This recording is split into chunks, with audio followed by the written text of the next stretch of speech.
Soil soldiers come out to play. It's time for an update. What's going on, fam? It's your boy Sydney from the Naked Gardener channel. We're going to be doing a 2-week update of a Men in the Garden Grow-Off 2022. Now, we received a lot of questions from our entry video, so we're going to start addressing that first before we go to the update. So the first question was that why do we pack our seed starting mix the way that we do? It gets rid of a lot of the air pockets so that way when you water, it gives you a nice foundation. Another question from one of our viewers was why do we use vermiculite instead of perlite?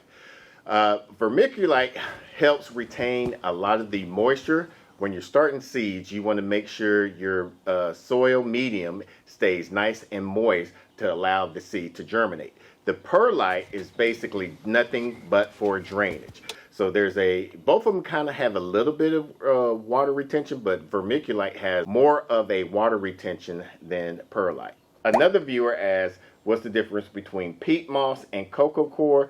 With peat moss, for us, was something that we normally use because it's readily available. We can go to the big box store and just pick it up.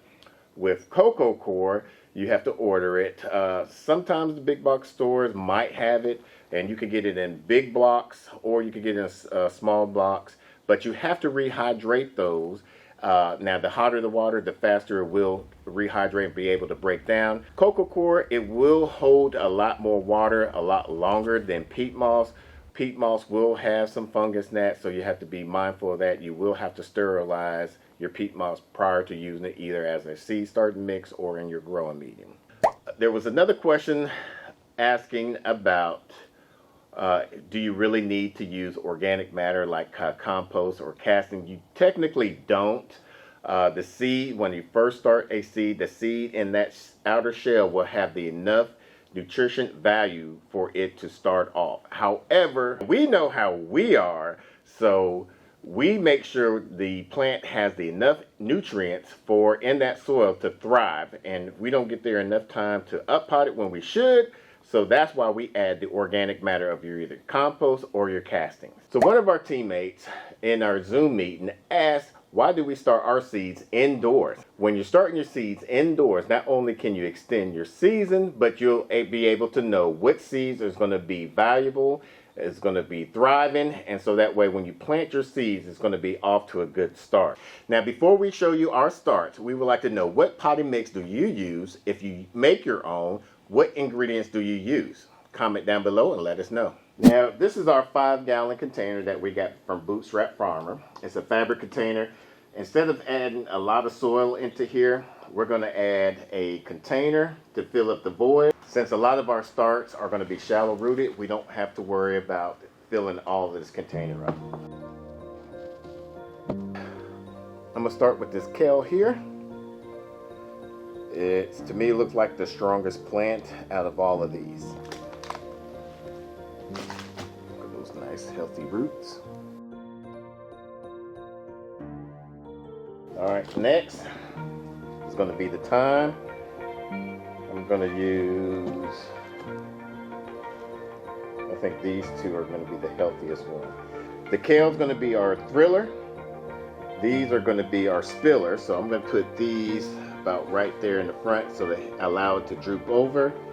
And then I'm going to add the bunch of onions as our filler.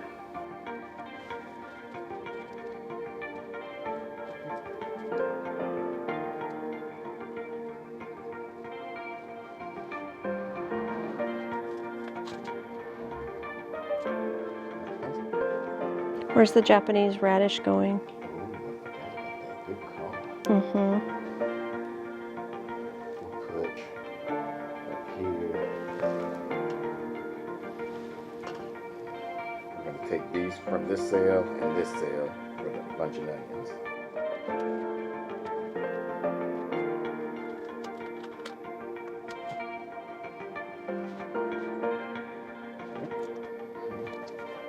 For the bonus, these radishes, normally you don't want to do your cover crops, start them inside, you want to direct sow them, but Mrs. Naked Gardener did something this summer, and it wind up being all right with the turnips. So we're going to try it out again. Let's see, we're going to put one right there. We'll put another one right there. This one looks like it got some good roots, so we'll take this one and we'll take this from the cell. Look at those roots. Try not to disturb those as much as possible. Mound it up.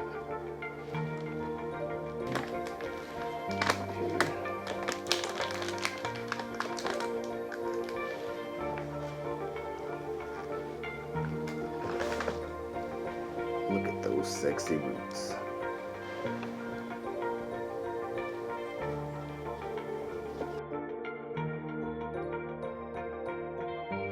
So now we're going to water this container to get rid of a lot of the air pockets.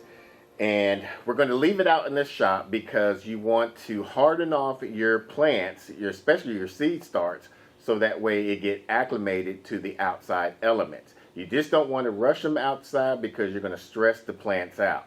We did a video showing what you're actually buying from the big box store. And in that video, we show you how we make our potting mix. We'll put that video off to the side.